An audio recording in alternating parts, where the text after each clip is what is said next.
नमस्कार, मैं उमा श्रीवास्तव आपका इस चैनल में स्वागत करती हूँ। आज हम बताएंगे जैसे कि इस समय नौ दुर्गा आ रही हैं, तो नौ दुर्गों में कुछ ऐसा हम आपको बताएंगे श्री रामचरितमानस के लिए रामायण के बारे में, जिससे कि आपको, जैसे कि बहुत से लोग होते हैं कि सरकारी नौकरी चाहते हैं, बहुत प्रयत्न करते हैं, सफलता नहीं मिलती है, किसी प्रतियोगिता में सफलता, या कोई ये भी कह सकते हैं जैसे कोई व्यवसाय करना चाहता है, कोई रोजगार, तो उसी का हम आज एक बहुत ही अच्छा एक अनुभवी प्रयोग बताएंगे जो कि हमको किसी ने बताया, तो उसके बाद उनकी सरकारी नौकरी लग गई।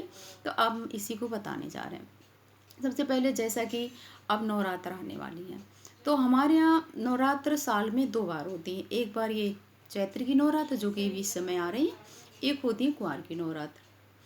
तो आपको ये करना है कि जैसे कि हम बताएंगे रामचरितमानस यानी कि रामायण का 9वां पुराण पाठ, मतलब कि आप जब रामायण को 9 दिन में समाप्त करना।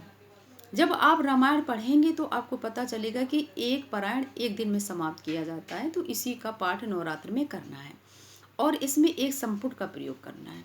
संपुट ये होगा जैसे कि अब बहुत से लोग होते हैं नौकरी की कोशिश करते हैं, और सरकारी नौकरी तो हर कोई चाहता है, तो ये किसी भी के लिए हो सकता है, रोजगार के लिए भी, सरकारी नौकरी के लिए, व्यवसाय में उन्नति के लिए, जो भी आपकी कामना हो, तो संपुट, इसको संपुट लगाएंगे रामायण की इस चौपाई का।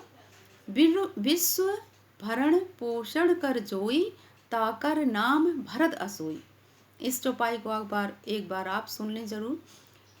विश्व भरण पोषण कर जोई, ताकर नाम भरत असोई। ये चौपाई बालकांड में नामकरण के प्रसंग में है, जिसमें वशिष्ठ जी ने भरत जी के नाम की महिमा बतलाते हुए कहा है। इसका अर्थ यही निकलता है, इस चौपाई का अर्थ यही निकलता है कि भरण पोषण कर जोई, मतलब कि आपके घर में किसी भी चीज़ की कोई कमी नहीं रहेगी और नौकरी मिलेगी। तो जब भी आप ये नवरात्र में जैसे परेवा वाले दिन शुरू करें इसको, तो पहले रामायण के सबसे पहले हम विधि आपको ये बताते हैं कि सुबह स्नान करके और रामायण का पाठ शुरू करें। तो सबसे पहले जब हम कोई भी, चाहे सुंदरकांड हो या प्रतिदिन जो भी हम लोग रामायण पढ़ते हैं, तो सबसे पहले जो संस्कृत में बालकांड में श्लोक होते हैं वो तो नॉर्मल होते हैं, लेकिन जब भी कोई भी रामायण का पाठ शुरू करना हो तो जो सुमृत सिद्धि हुए से लेकर के बंद गुरुपत कंच, ये वंदना रोज करी जाती है रामायण पढ़ने में।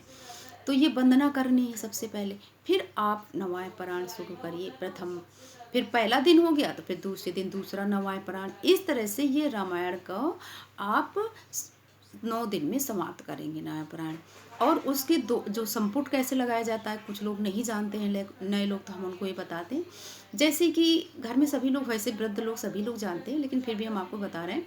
जैसे कि एक दोहा आया, मान लीजिए अब इस समय मुझे ये दोहा याद आ रहा है, प्रणमो पवन कुमार, खलबन पावक ज्ञान घन, जासु हृदय आगार, बसई राम सर चापधर। तो कहने का मतलब है संपूर्ण वाली चौपाई का दोहे के पहले प्रयोग किया जाता है, फिर जब आप दोहा पढ़ लेंगे उसके बाद फिर संपूर्ण वाली चौपाई का प्रयोग करेंगे। हर दोहे के बाद ये रामायण की चौपाई जो हमने अभी आपको बताई है उसका संपूर्ण प्रयोग करेंगे, पहले दोहे के और पहले बाद में, प्रत्येक दोहे के आखिरी तक, उत्तरकांड की समाप्ति तक ये विधि होती है। ये जिसने भी हमको बताया, तो उन्होंने, वो पहले बहुत परेशान थे, तो उन्होंने कहा कि हमने बहुत कोशिश करी, फिर उनको किसी ने बताया कि आप ये चौपाई का, आप परेशान मत होइए, आप ये चौपाई का संपुट लगाइए और नवाय पारायण का 9 दुर्गों में पाठ करिए। उन्होंने दोनों साल में, दोनों 9 दुर्गों में नवाय पारायण का पाठ किया, तो उनको ये सरकारी नौकरी मिल गई। ये एक बताया हुआ प्रयोग है, अनुभूत प्रयोग है, तो हमने सोचा आप सबको ये जानकारी दें। ये एक बहुत ही लाभदायक प्रयोग है और ये प्रभु की कृपा और प्रभु का आशीर्वाद आप सबके साथ रहें, क्योंकि ये सब चीज़ें जैसे होती हैं, ये सब चीज़ें श्रद्धा विश्वास से भी होती हैं, क्योंकि अगर हम जितनी ज़्यादा श्रद्धा और भावना के साथ करेंगे तो उतनी ज़्यादा हमको प्रभु की कृपा मिलेगी। और रामायण का पाठ करने से, राम नाम लेने से सबसे बड़ी बात तो हम ये कहना चाहेंगे कि प्रभु कृपा तो मिलती है, लेकिन उसके पहले हमारे ऊपर हनुमान जी की कृपा हो जाती है, उनका आशीर्वाद मिल जाता है। तो आप ये प्रयोग करिए, आपको सफलता अवश्य मिलेगी प्रभु की कृपा से। नमस्कार। अगर आपको मेरी ये जानकारी पसंद आई है तो मेरे चैनल को लाइक करिए, सब्सक्राइब करिए। नमस्कार।